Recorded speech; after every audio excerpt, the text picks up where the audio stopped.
Des corps sans tête et pour certains à moitié dévorés. Les 4 agneaux n'ont eu aucune chance. C'est ainsi que les a retrouvés Yves Bonneau lors de son inspection quotidienne. L'éleveur ovin ne croit pas une seconde à l'attaque d'un loup.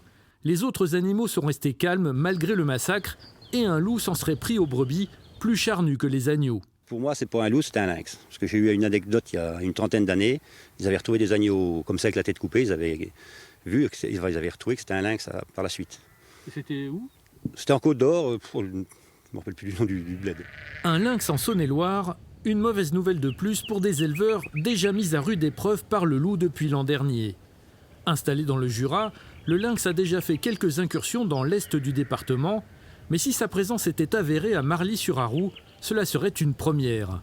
Il peut arriver qu'un individu en cours de dispersion gagne des continuités forestières autres que le massif du Jura.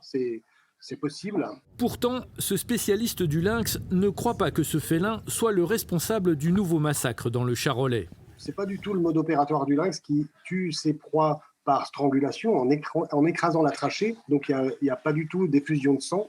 Et ensuite, il commence la consommation par l'intérieur des gigots, en aucun cas par la tête. Donc là, ça fait vraiment penser très très fort à du canidé et plus particulièrement à du canidé domestique. L'Office français de la biodiversité espère toutefois obtenir un cliché du coupable avec un piège photographique.